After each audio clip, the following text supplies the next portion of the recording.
Now, quest around a bit. Ask yourself this.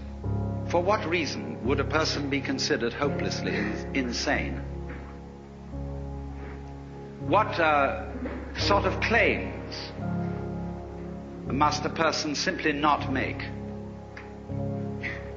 Well, there is one, and that is if anybody claims that he is God. That simply isn't done. Certainly not in our culture, although it's very frequent in India. But in our culture, that is simply not allowed, because we, most of us, from a Christian background, and if not that, from a Jewish background, and there's a great deal in common. Because both Christians and Jews are deeply concerned about somebody called Jesus Christ. Both Christians and Jews are in a way followers of Jesus Christ, in different ways.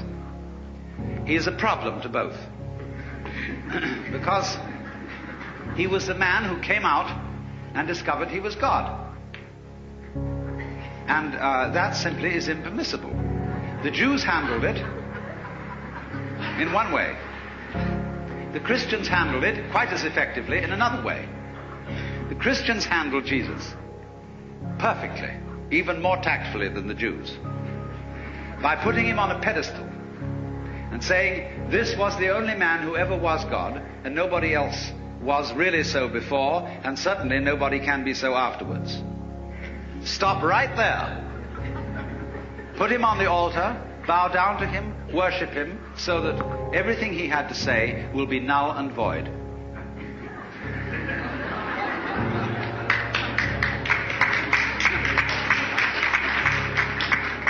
And it worked beautifully. But you see, the trouble about deep secrets is they can't be repressed indefinitely.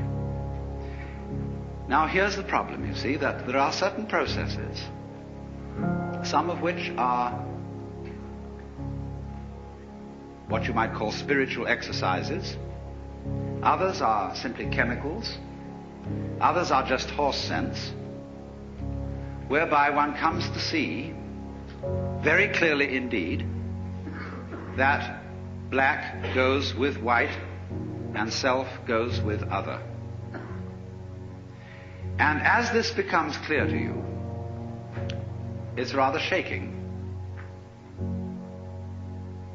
Because, look, if what you define as you is inseparable from everything which you define as not you, just as front is inseparable from back, then you realize that deep down between self and other there is some sort of conspiracy.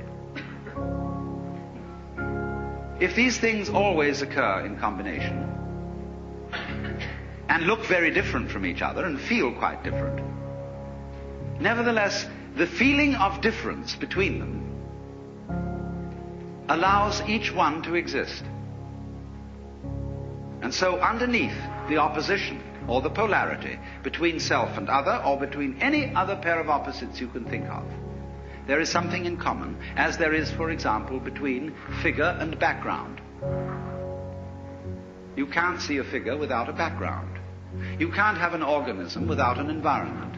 Equally, you can't have a background without a figure, or an environment without organisms in it, or without things in it.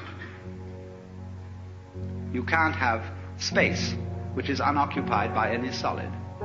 You cannot have solids not occupying some space. This is absolutely elementary, and yet we don't realize it. Because, for example, the average person thinks that space is nothing. It is just a sort of not there-ness in which there are things. And we are slightly afraid that not there-ness, that nothingness, that darkness, that the negative poles of all these oppositions will win. That they will eventually swallow up every kind of being and every kind of there-ness. But when you catch on to the game, you realize that that won't happen. Because what is called not existing is quite incapable of being there without the contrast of something called existing. It's like the crest and the trough of a wave. You can't have a wave that is all trough and no crest, just as you can't have a wave which is all crest and no trough. Such a thing has never been manifested in the physical universe. They go together. And that is the secret. There really is no other secret than that. But it is thoroughly repressed.